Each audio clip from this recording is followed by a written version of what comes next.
السلام عليكم ورحمة الله وبركاته.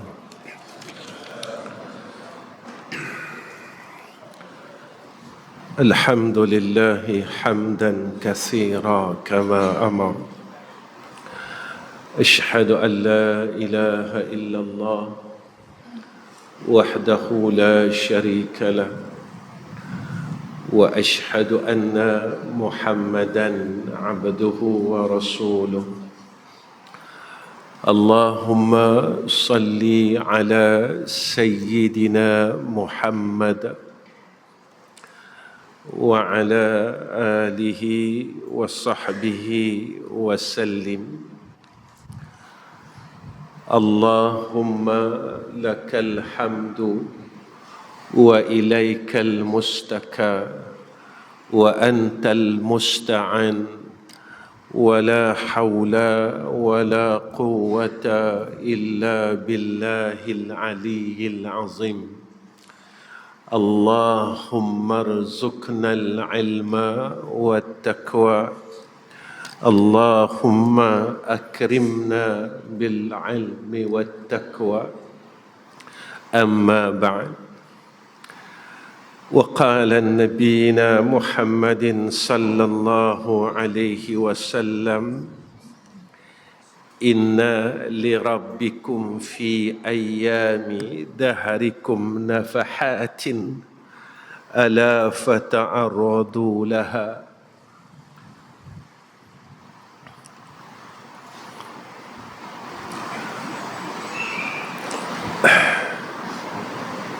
Yang saya hormati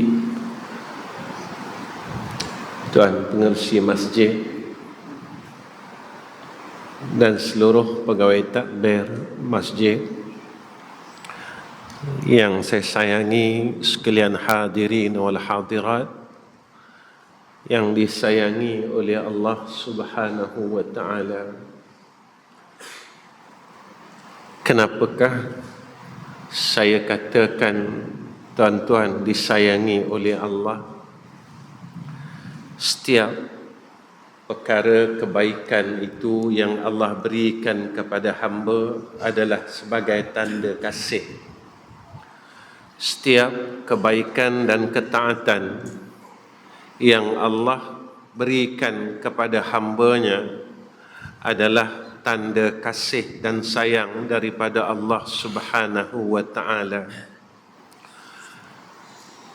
Perbezaan di antara orang kafir dan orang mukmin, Allah berikan kepada orang kafir ini seluruh dunia dan isinya, tetapi Allah tidak berikan akhirat itu kepada mereka. Berbeza dengan orang yang mukmin, Allah berikan perkara akhirat kepada orang mukmin, dan Allah berikan juga perkara dunia kepada orang mukmin. Inilah kelebihannya orang mukmin. Allah kurniakan kepada orang mukmin dunia dan akhirat. Ia seperti mana yang kita minta di dalam doa kita. Rabbana atina fid dunya hasanah wa fil akhirati hasanah wa qina azabannar. Tuan-tuan yang dikasihi oleh Allah Subhanahu wa taala, pertama sekali saya mengucapkan terima kasih kerana tuan-tuan menerima saya di masjid ini. Kedatangan saya adalah kerana menghubungkan silah, menghubungkan hubungan di antara saudara Islam. Kerana ini adalah perintah daripada Sayyiduna Rasulina Muhammad sallallahu alaihi wasallam. Akhir zaman ini, kasih sayang ini mula terangkat pada hati orang Islam itu sendiri. Kita saling benci-membenci di antara kita, seolah-olah kasih sayang ini semakin kurang. kita bermusuhan di antara keluarga kita, adik-beradik kita, dan yang paling dahsyat pada akhir zaman ini, seorang anak bermusuh dengan ibu dan ayahnya, seorang ibu bermusuh dengan anaknya, semata-mata kerana adalah daki dunia, disebabkan harta yang tidak banyak mana pun. Tetapi syaitan telah berjaya menghancurkan dan memalingkan kita daripada jalan syurga Allah. Ketika saat kita hilang kasih sayang, kerana kasih ini daripada sifat Allah, justru itu Allah Subhanahu wa ta'ala menjelaskan, mengatakan, berpesan kepada kita dalam hadis qudsi, rahim itu daripada sifatku. Siapa yang memutuskan rahim, dia telah memutuskan hubungannya dengan aku, kata Allah. Kita berada pada satu masa yang penuh dengan kebinasaan dan kecelakaan. Zaman ini yang dinamakan zaman akhir. Kalau kita tidak benar-benar berhati-hati, nescaya kaki kita akan gelincir dari jalan yang benar. Tuan-tuan, bukan sekadar salat, puasa, pergi umrah, tunaikan zakat, selesai diri kita sebagai hamba Allah untuk masuk syurga. Tidak. Banyak perintah yang kita rasa kita telah tinggalkan. Hablum minallah, hablum minannas. Sebab itu hadis pertama setelah orang-orang Makkah, yakni orang muhajir, sampai ke Madinatul Munawwarah, Nabi berpesan 4 perkara kepada sekalian orang Islam waktu itu. Yang pertama, Nabi kata, sebarkan salam. Yang kedua, Nabi kata, hubungkan silaturahim. Yang ketiga, Nabi pesan, berilah makan kepada orang Islam. Dan yang keempat, Nabi pesan, bangunlah malam, salat pada waktu malam. Kalau kita lihat hadis ini, tuan-tuan, 3 perintah hablum minan nas, 1 saja perintah hablum minallah. Kenapa ianya diambil berat tentang hablum minan nas? Ramai orang berjaya tentang hablum minallah, tetapi begitu ramai orang gagal dengan hablum minan nas. Ramai orang yang salat dan orang tidak tinggalkan salat, tetapi ramai orang gagal apabila datangnya ujian hablum minan nas. Ramai orang boleh puasa Senin Kamis, ramai orang boleh puasa Zulhijjah, tapi tak ramai orang boleh buang sifat kebencian dalam hati dengan ditukar kepada kasih sayang. Kita gagal kerana sunnah yang terbesar adalah sunnah kasih sayang. Nabi didik kita dan Nabi ajar kita, sehingga kan dalam satu hadis Nabi menyatakan, la yu'minu ahadukum hatta yuhibba li akhihi ma yuhibbu li nafsihi. Tidak sempurna iman seorang kamu jika kamu tidak mengasihi saudara se-Islam kamu seperti mana kamu mengasihi diri kamu sendiri. Jika kita tidak mahu orang mengkeji kita, jangan keji orang lain. Jika kita tidak mahu orang memarahi kita, jangan memarahi orang lain. Jika kita tidak mahu orang lain membenci kita, jangan membenci orang lain. Jika kita tidak mahu orang buka aib kita, belajarlah supaya kita tak buka aib orang lain. Jika kita tidak mahu orang memaki kita, berhentilah kita memaki orang lain. Jika kita mahu orang menyayangi kita, belajarlah untuk menyayangi orang lain. Kerana ini yang Nabi buat. Nabi sayang kita, Nabi tidak pernah benci kita. Nabi sebut tentang umat akhir zaman. Nabi sebut tentang kita. Walaupun ketika itu kita belum dilahirkan lagi. Tapi Nabi menyatakan tentang kita 1400 tahun yang dulu. Kenapa, tuan-tuan? Sebab Nabi sayang kita. Kenapa, tuan-tuan? Sebab Nabi tak pernah benci kita. Nabi tahu umat akhir zaman ini umat yang lemah. Nabi tahu. Dan Nabi pernah berkata sedemikian. Umat aku pada akhir zaman, Nabi kata apa? Yang mana mereka ini tubuh mereka lemah dan umur mereka tidak panjang, Nabi cakap. Nabi tahu, tuan-tuan, Nabi sebut pasal kita. Kita bukan orang yang gagah. Kita tak mampu nak melakukan ibadah seperti mana ibadatnya salafus salih. Kita tak mampu untuk melakukan perkara kebaikan seperti mana salafus salih dan ashabul rasul. Kita tak mampu, tuan-tuan. Kita nak ikut mereka. Kita nak ikut ketaatan mereka. Ketika orang bertanya tentang Rasulullah sallallahu alaihi wasallam, saat itu, tuan-tuan, lalunya sahabat Nabi yang bernama Sayyidina Abu Bakar. Ketika itu orang melihat Abu Bakar sedang lalu. Lalu mereka menunjukkan, kalau kamu ingin melihat akan Rasulullah sallallahu alaihi wasallam, maka kamu lihatlah tubuh itu, yaitu tubuhnya Allah Sayyidina Abu Bakar As-Siddiq. Kerana apa, tuan-tuan? Apa yang dibuat oleh Nabi sallallahu alaihi wasallam seluruhnya tidak ditinggalkan oleh Sayyidina Abu Bakar As-Siddiq.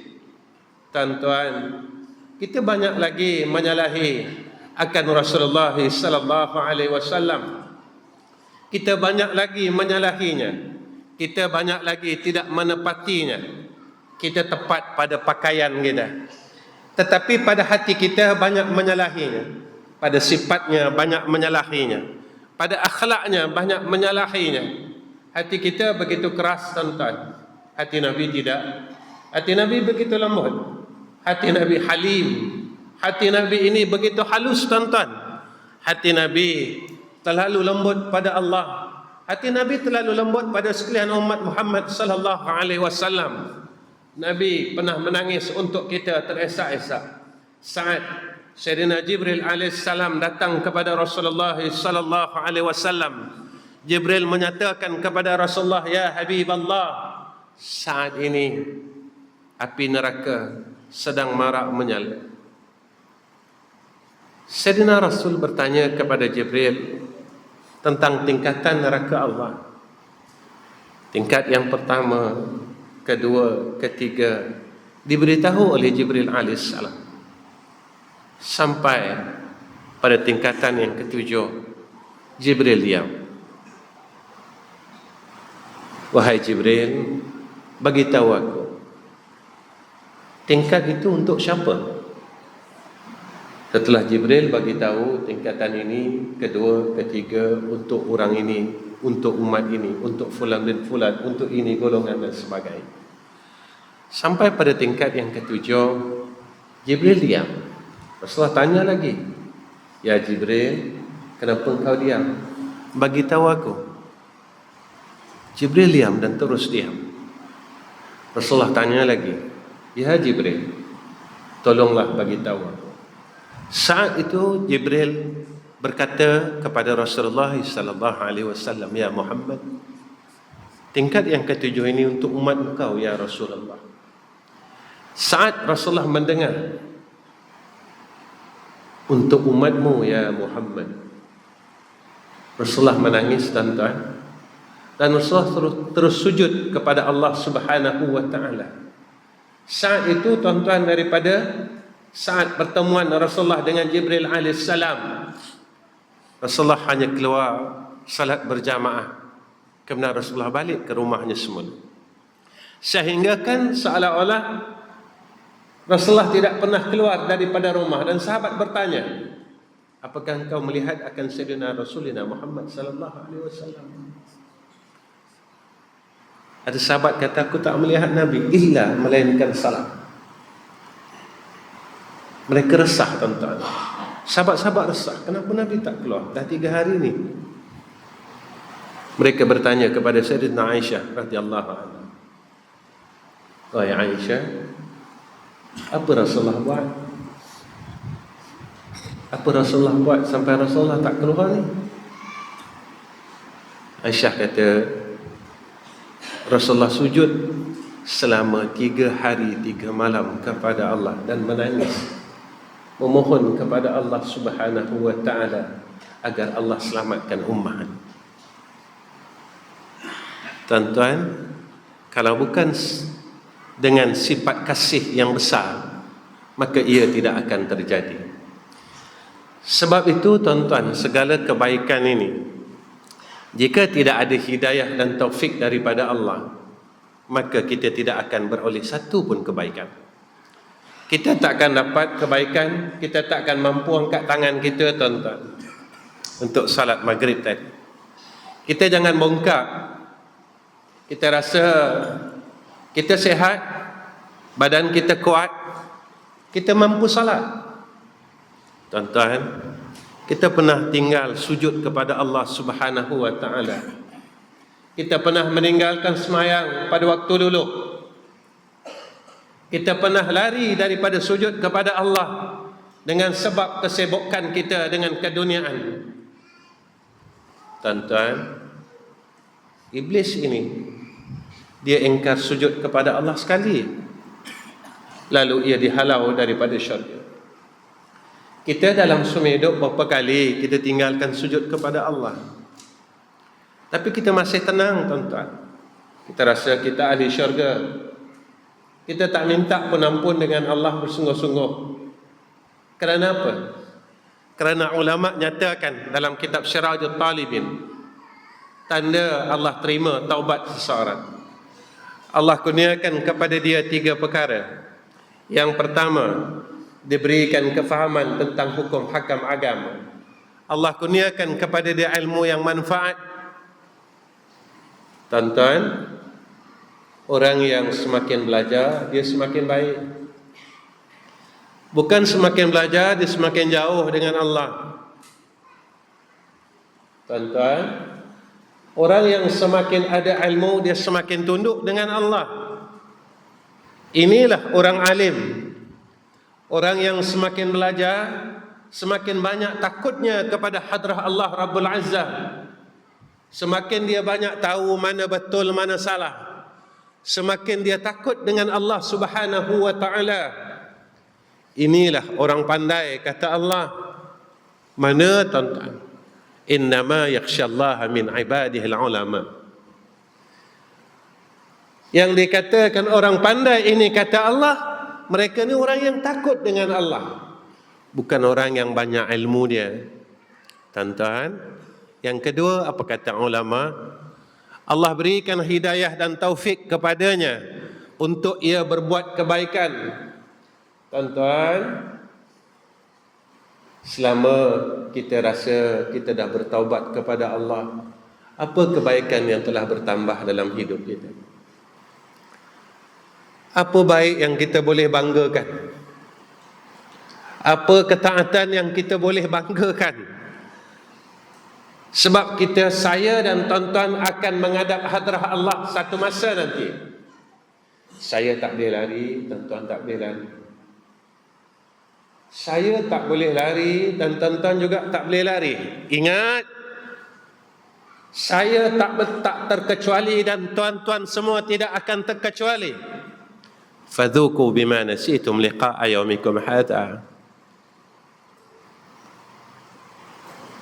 Apa kebaikan yang kita boleh tunjukkan di hadapan Allah?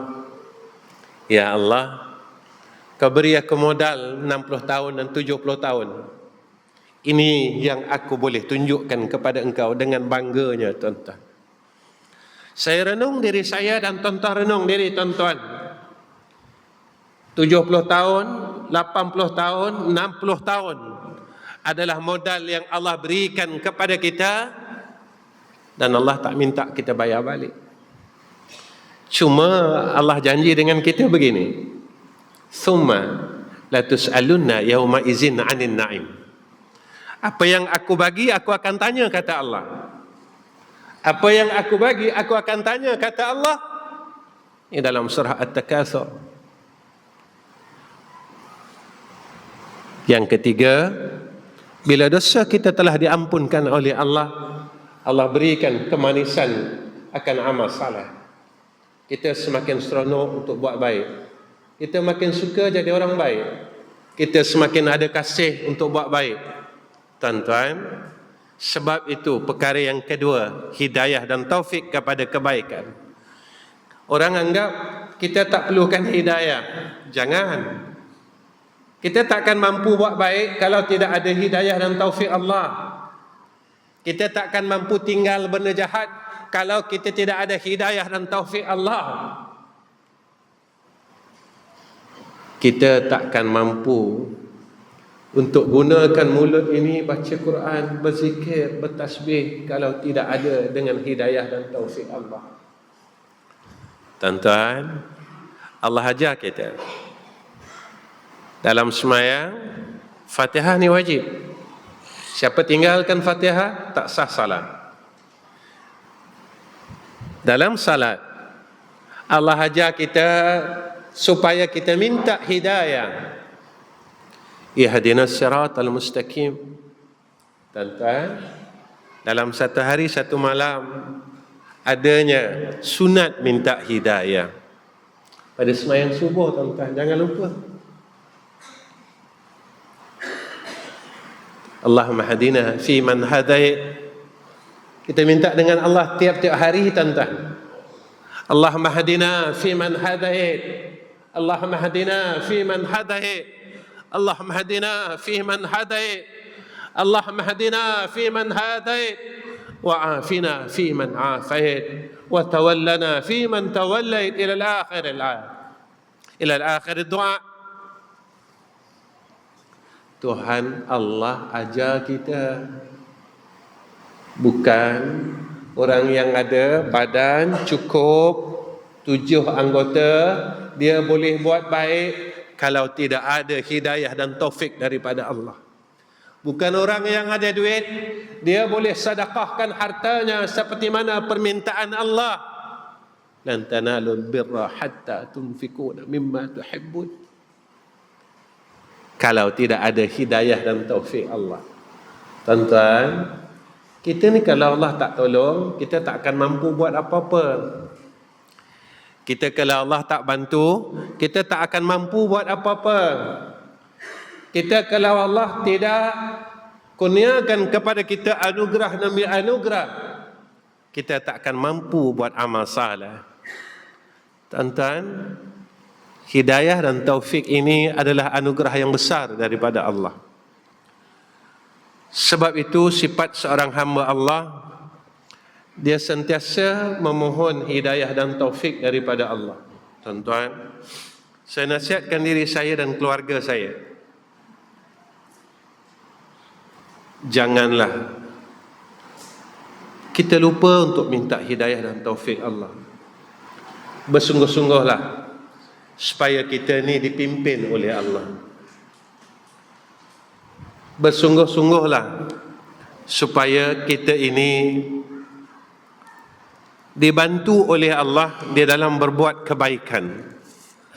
Sebab kita tak akan mampu buat baik, kita tak akan mampu jadi orang baik, kita tak akan boleh jadi orang baik kalau Allah tak mahu kita jadi orang baik. Ingat tuan-tuan, ketika Rasulullah mahukan bapa saudaranya masuk Islam, tapi Allah tak mahu. Innaka la tahdi man ahbabta walakin Allah yahdi man yasha. Muhammad, ya Muhammad, la tahdi man ahbabta. Engkau tidak mempunyai hidayah untuk orang yang kau sayang. Rasulullah nangis, tuan-tuan. Rasulullah sedih, bapa saudaranya tak mahu mengucap 2 kalimah syahadat. Wahai bapa saudara, bersaksilah la ilaha illallah Muhammadur Rasulullah, walakin Allah yahdi man yasha. Akan tetapi Allah yang menghendaki seseorang itu untuk diberi hidayah atau tidak diberi hidayah. Hidayah ni mahal. Kalau kita dah dapat hidayah, kena jaga tuan-tuan. Ulama beri kita panduan, beri kita garis panduan. Kita dapat hadir dalam majlis ilmu ini adalah hidayah dan taufik Allah. Jaga tuan-tuan. Orang ingat majlis ini hanya suka-suka tunggu waktu daripada maghrib sampai isyak. Tidak. Bukan tuan-tuan. Nabi janji dekat kita macam ni. Orang yang duduk dalam majlis ilmu yang mengingati Allah. Orang yang duduk dalam majlis ilmu yang mengkisahkan pasal Allah dan Rasul. Orang yang duduk di dalam majlis ilmu yang menyuarakan akan suara rindu mereka kepada Allah Subhanahu wa ta'ala. Suara kerinduan mereka ke hadrah Rabbul Izzah. Suara memanggil-manggil akan Allah Subhanahu wa ta'ala yang terlalu baik kepada hamba-Nya, yang kebaikan itu tidak sekali-kali kita mampu untuk membalasnya secara terperinci. Maka apa janji Sayyidina Rasulullah Muhammad sallallahu alaihi wasallam? Kita takkan mampu tuan-tuan balas jasa baik Allah. Siapa yang mampu tuan-tuan balas kebaikan Allah pada kita? Siapa mampu? Saya tak mampu tuan-tuan untuk balas kebaikan Allah. Allah ini terlalu baik kepada kita. Saat kita buat salah, Allah terus pimpin kita. Saat kita sakit dan kita meminta untuk disehatkan, lalu Allah menyihatkan kita. Saat kita lapar, Dia yang memberi makan kepada kita. Saat kita susah, Dia yang menyelesaikan segala masalah kita. Walaupun kita berbuat jahat kepadanya, dengan kita melanggar peraturan Allah, Allah masih lagi pimpin kita, berikan hidayah dan taufiknya atas kita. Tuan-tuan, satu perkataan yang saya ingin katakan, seengkar mana pun kita, Allah masih tidak tinggalkan kita. Sejahat mana pun kita, Allah masih tidak pernah tinggalkan kita. Seburuk mana pun hidup kita, Allah masih tidak tinggalkan kita. Dengan kasihani Dia, saat kita dulu terlalu jahat dan meninggalkan Allah, kita tak pernah minta pun untuk jadi orang baik. Saat kita jauh daripada masjid dan rumah Allah, kita tak pernah minta pun nak jadi orang masjid. Allah telah tukarkan kehidupan kita daripada orang yang jauh daripada rumah Allah. Lalu Allah berikan kesempatan kita pada saat kita akhir-akhir akan umur ini, diberikan kita berada di dalam rumahnya. Tuan-tuan, orang yang berada dalam masjid dan hatinya terpaut dengan masjid adalah golongan yang bakal mendapat naungan arasy Allah. Orang yang berada dalam majlis ilmu, apa kata Rasulullah sallallahu alaihi wasallam? Selama mana di dalam majlis itu di dalam rahmat Allah, selama mana di dalam majlis itu dia dalam keampunan Allah, dan Allah arahkan seluruh makhluk yang di langit dan di bumi untuk meminta ampun untuk orang yang berada di dalam majlis ilmu, selama mana ia masih tidak menggerakkan tubuhnya daripada majlis tersebut. Ini adalah hidayah dan taufik Allah. Apa kata ulama? Hidayah dan taufik ni kena jaga. kerana ia kurnia yang paling besar daripada Allah. Sehingga musannif menjelaskan, ulama menyatakan kepada kita, tuan-tuan, orang yang dimuliakan oleh Allah adalah mereka yang telah diberi hidayah dan taufik oleh Allah. Tuan-tuan, sebaliknya, kalau kita tak dapat hidayah dan taufik, bermakna kita dalam kehinaan. Tuan-tuan, cukuplah kita jadi hina dalam dunia. Jangan kita hina dekat akhirat. Cukuplah tuan-tuan, kita miskin dalam dunia. Jangan kita miskin dekat akhirat. Cukuplah kita ini banyak masalah dah dalam dunia. Jangan kita banyak masalah lagi dekat akhirat. Tuan-tuan, orang yang Allah muliakan, Allah bagi hidayah. Saya tak suka bercakap hal dalam dunia ni. Biarlah. Apa yang berlaku di sekeliling kita,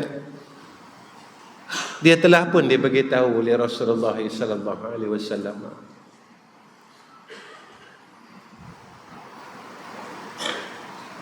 Kita pernah dengar kan? Sebelum keluar Dajjal, berlakunya begini. Tuan-tuan, sebelum keluarnya Al-Mahdi, adanya 73 puak. Saya tak nak kisahkan 72 puak ni, tuan-tuan. Biarlah. Saya nak kisahkan aku ni masuk tak dalam satu golongan ni. Sebab apa? Besok Allah akan hapuskan 72 ni, yang ada cuma satu. Itu kan janji dia. Begitu kan janji Nabi. Besok bila sampainya akan mujadid akhir zaman, sampainya masa Nabi Isa akan zahir, orang yang bukan satu golongan ini semua akan dihapuskan oleh Allah. Ini yang kan kita dengar.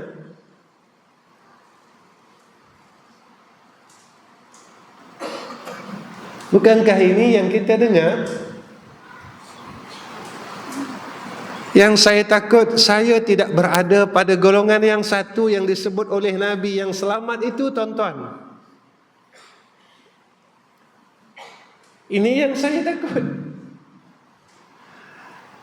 Dan besok apabila dunia ini akan dikiamatkan oleh Allah Subhanahu wa ta'ala, satu golongan ini dah tak ada.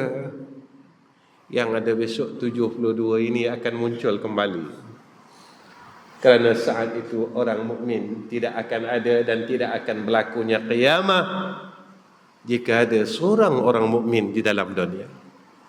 Tanya diri kita, apakah aku berada dalam golongan yang disebut oleh Nabi itu? Tanya diri kita, apakah aku ni benar yakin dengan Allah? Tanya diri kita, yang kita risaukan selama ini apa, tuan-tuan? Yang kita gelisahkan selama ini apa, tuan-tuan?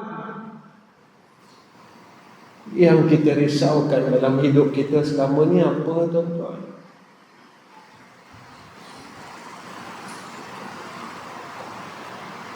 Dari pagi tadi sampai sekarang, risau tak? Kalau hari ini aku mati, dan aku mati tak boleh mengucap la ilaha illallah. Ke tak pernah fikir langsung hari ini, yang aku hari ini mati ni. Hari ini siapa pun tak fikir.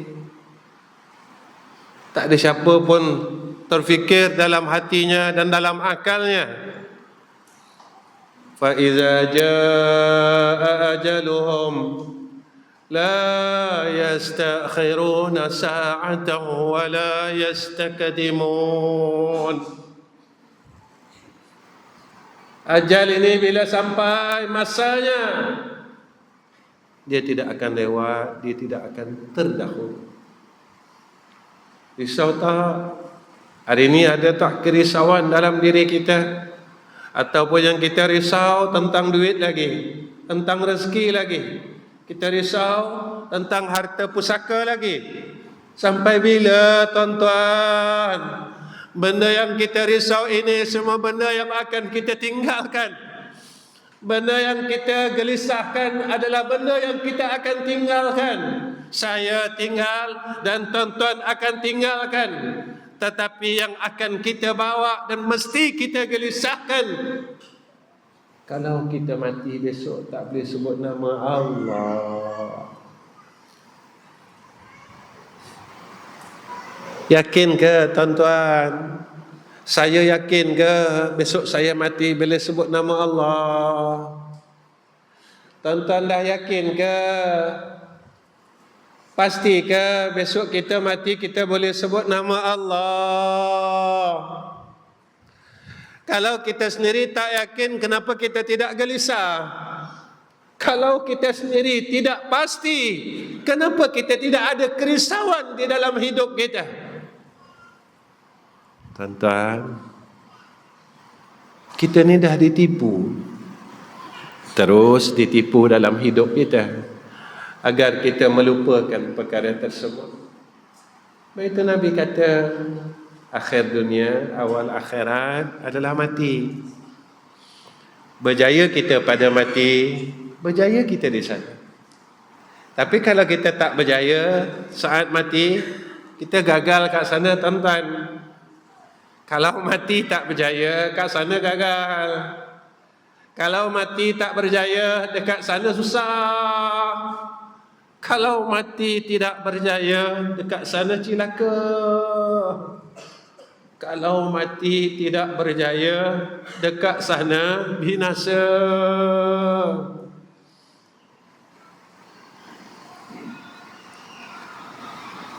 Lalu orang tanya, pernah cakap dengan saya, Ustaz, yang tu ke rahmat? Betul. Kita takut kita tak dapat rahmat tu. Sebab masih hidup kita tak mahu rahmat tu. Orang yang takut mesti sungguh-sungguh.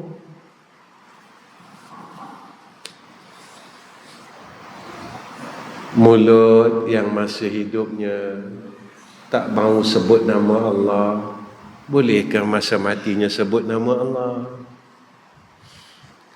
Mulut yang masih hidupnya malas nak berzikir, masa matinya boleh ke zikir? Mulut masa hidupnya malas nak bertasbih, bertahmid, matinya boleh ke bertasbih? Matinya boleh ke bertahmid?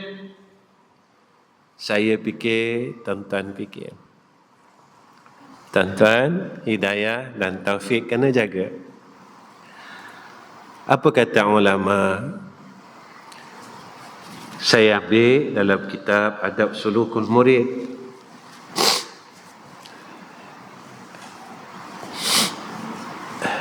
Sikit lagi saya berhenti, tuan-tuan. Maaf ya, tuan-tuan. Apa kata pengarang kitab ini? Pengarang kitab ini kata, nak jaga, nak dapat menguatkan penjagaan supaya hidayah dan taufik ini sentiasa dikurniakan oleh Allah pada kita. Satu, jangan lupa Allah. Selalu ingat dia. Ingat Allah. Selalu sebut dia, tuan-tuan. Jangan lupa Allah Ta'ala. Tuan-tuan, sebenarnya kita ni banyak lupa Tuhan. Allah bagi kita mulut ni free, tuan-tuan. Tak payah bayar pun. Tapi tuan-tuan, kita ni lemah sangat. Saya bercakap ini untuk diri saya sebenarnya. Umur saya hampir 60 tahun. Tapi saya tak boleh nak sebut nama Allah 24 jam. Saya tak boleh nak panggil nama Allah 24 jam. Saya tak boleh guna mulut saya ni untuk panggil nama Allah, untuk sebut nama Allah. Walhal Allah bagi mulut dekat kita ni percuma je. Tak payah bayar. Tapi kita guna mulut kita untuk benda lain. Kita guna mulut untuk cerita hal orang. Daripada umur akhir balik sampai dekat 60 ni. Tak bosan ke tuan-tuan cerita hal orang dari muda sampai sekarang? Tak jemu ke tuan-tuan cerita hal dunia dari muda sampai sekarang? Tak puas ke? Walaupun mata kita nak dipejamkan oleh Allah, kita masih tak puas lagi cerita hal orang, cerita buruk orang, cerita salah orang. Sampai bila kita nak berhenti ni?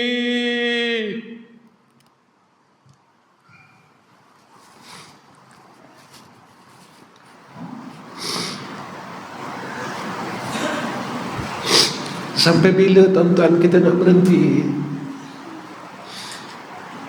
Sampai bila?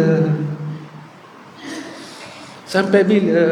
Sampai bila tuan-tuan kita nak berhenti nak cerita hal orang? Mulut ini Allah bagi percuma je. Kita nak istighfar sehari 100 tak mampu. Kita nak tasbih sehari 100 tak mampu. Kita nak baca selawat sehari 100 tak mampu. Tapi kita suka cerita hal orang. Tak jemu ke? Tak bosan ke? Tak ada rasa salah ke? Tuan-tuan, kita dah nak mati dah. Kita dah nak balik jumpa Allah. Jangan jadi orang gagal. Tuan-tuan, ilmu banyak-banyak. Kalau tak dapat jadi orang baik, cilaka tuan-tuan. Mengaji 20 tahun, tapi kalau tak boleh jadi orang baik, cilaka tuan-tuan. Hatam kitab, berpuluh-puluh kitab, tapi kita tak boleh berhenti kata orang, maki orang, buruk sangka dengan orang, buat zalim dengan orang. Cilaka tuan-tuan. Cilaka tuan-tuan. Cilaka. Tuan-tuan, saya nasihatkan diri saya, cukuplah, sudahlah. Kita nak balik jumpa Allah dah. Saya pun dah nak mati, tuan-tuan pun dah nak mati. Takkan kita nak mati bawa dosa? Dosa semayang kita zaman muda dulu pun tak habis lagi. Dosa tinggal puasa dulu pun tak habis lagi. Dosa buat zalim dengan orang dulu-dulu pun tak habis lagi. Allah dah ampun ke belum? Tak tahulah. Dosa kita bergaduh dengan sama-sama jiran pun tak selesai lagi. Tiba-tiba Allah ambil kita. Macam mana ya besok kita kat sana? Saya baca Quran, Ustaz, betul. Saya dah khatam 10 kali. Mulut yang baca Quran ni lah mulut yang masih tak berhenti mengumpat orang. Mulut yang baca Quran ni lah mulut yang masih tak berhenti memaki orang lain. Mulut yang telah khatam Quran 20 kali inilah mulut yang masih menghina orang lain, membuka aib orang lain. Tuan-tuan, walaupun kita dah baca Quran, khatam Quran, kita masih tak berjaya menjadi ahli Quran. Kita dah tak ada masa dah tuan-tuan. Tuan-tuan, kemudian apa kata ulama? selalu dah duduk dengan orang baik-baik. Siapa orang baik? Kalau tengok wajah dia, kita rasa nak dekat dengan Tuhan. Cari orang ni. Jangan tengok, jangan selalu duduk dengan orang yang ajak kita cerita hal orang. Kemudian, apa kata ulama? Saya singkatkan.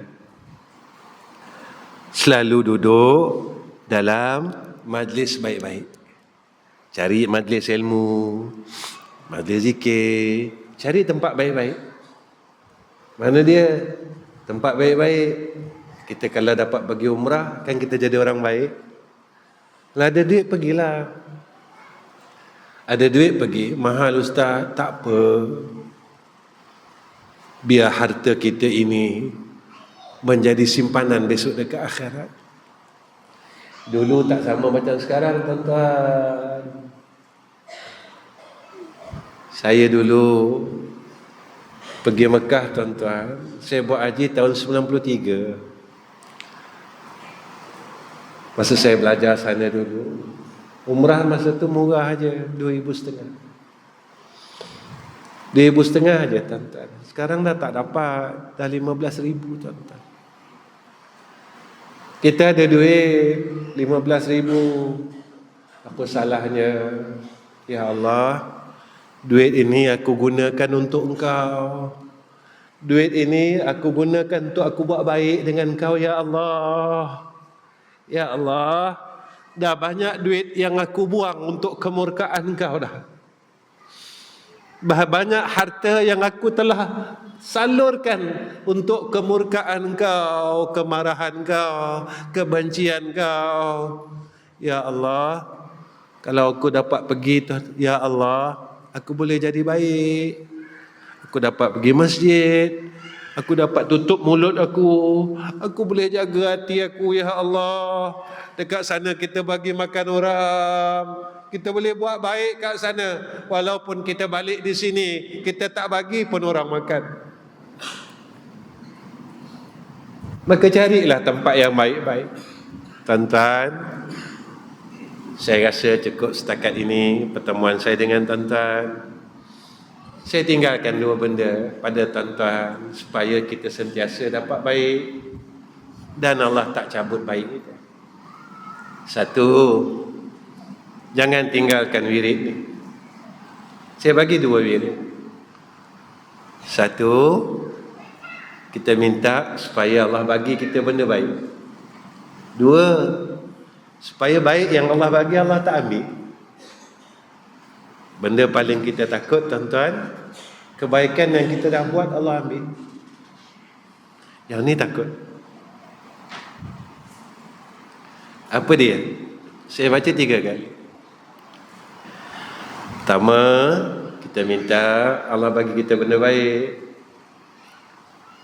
Bismillahi ala nafsi wa dini wa ahli wa mali. Bismillahi ala nafsi wa dini wa ahli wa mali.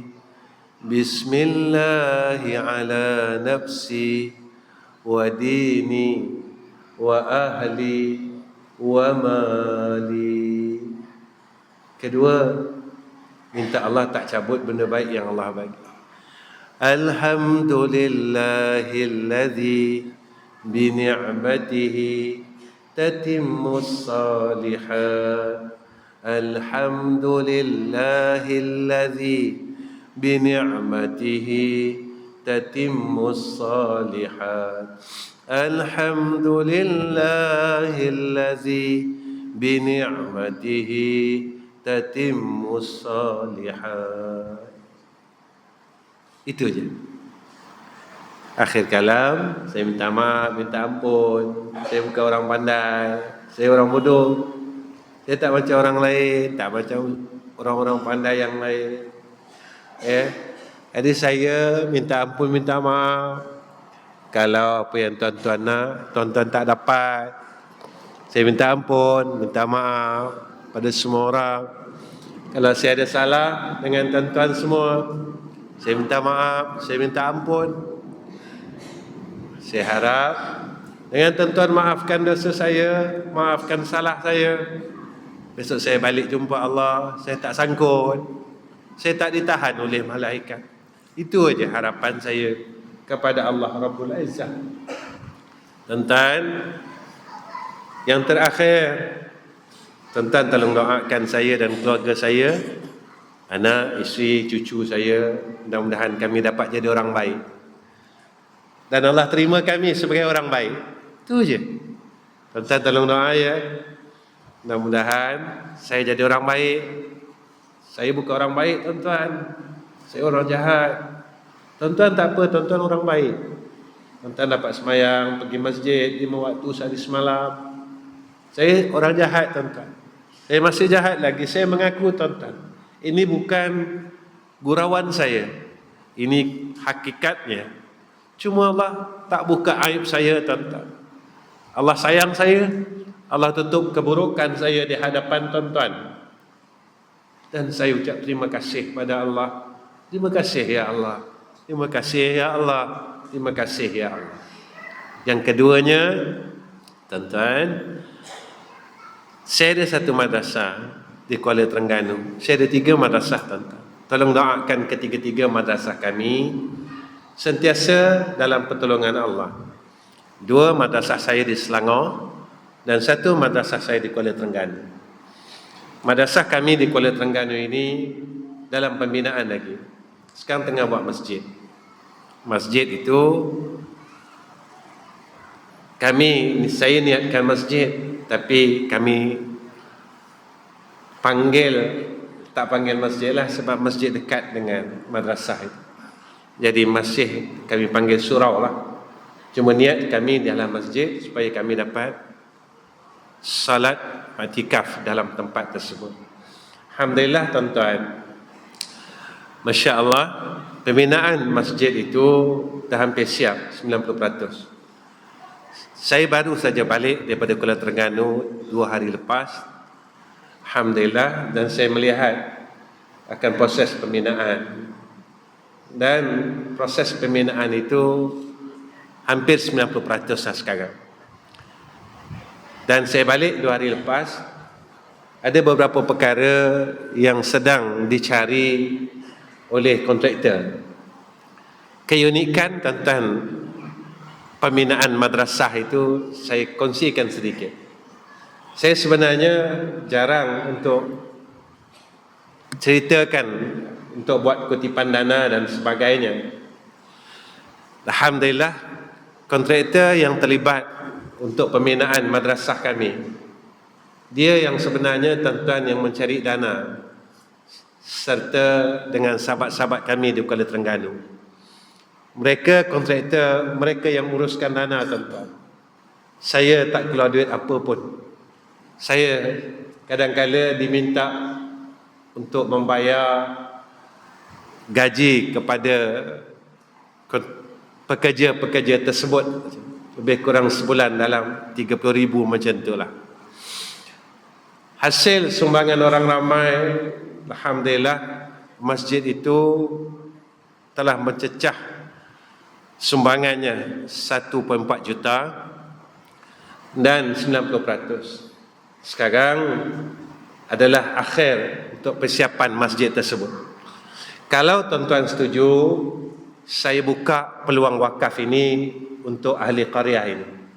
Tapi kalau tuan-tuan tak setuju, saya tak akan buka peluang wakaf ini untuk tuan-tuan di sini. Saya akan berhenti di sini dan saya tak akan buka apa-apa. Tapi kalau tuan-tuan setuju, saya akan buka peluang wakaf ini kepada tuan-tuan. Saya nak tanya tuan-tuan dulu. Kalau saya buka ni, tuan-tuan setuju tak? Kalau tak setuju, saya tak buka, tuan-tuan. Sebab saya jarang untuk buat kutipan dana masjid ini. Memang saya, kalau tuan-tuan tanya sahabat-sahabat kita yang bawa kamera ni, mereka setiap masa dengan saya. Tuan-tuan, saya memang jarang buka. Kalau tuan-tuan mahukan saya buka peluang ni, saya bukakan. Boleh, tuan-tuan? Baik. Kami sedang cari 3 perkara untuk diselesaikan sekarang. Pertama, kami tengah cari orang yang mahu memberi sumbangan selesaikan masalah tile masjid. Jumlah tile ini anggaran dia RM25,000. Kedua, kami mencari orang yang nak selesaikan masalah ceiling masjid. Jumlah ceiling ini RM42,000. Kami mencari orang yang nak selesaikan pendawaian elektrikal masjid. Jumlahnya RM24,000. Jadi malam ni saya buka lah tuan-tuan untuk ahli qaryah ini. Selesai, saya tak tahu siapa yang Allah pilih. Saya tak tahu tuan-tuan siapa yang Allah berikan hidayah dan taufik. Bukan orang yang ada harta, dia mampu keluarkan hartanya untuk Allah. Sebab itu saya minta izin tuan-tuan. Kalau tuan-tuan setuju, buka. Tak setuju, saya tak nak buat apa-apa pun untuk sumbangan dana wakaf masjid malam ni. Tapi tuan-tuan setuju, mudah-mudahan perkataan tuan-tuan ini keluar daripada hati tuan-tuan dan kita sentiasa dalam pimpinan Allah. Mudah-mudahan apa yang kita keluarkan sebagian harta kita pada malam ini menjadi asbab besok kita dapat masuk jannah Allah Subhanahu wa taala. Wa akhirul kalam. Assalamualaikum warahmatullahi wabarakatuh. Bismillahirrahmanirrahim. Alhamdulillahirabbil alamin. Allahumma salli ala sayidina Muhammad wa ala alihi wa sahbihi wa sallim. Ya Allah, ya Allah, ya Allah, ya Allah, ya Allah. Kami panggil nama Engkau ya Allah. Kami seru asma-Mu ya Arhamar Rahimin.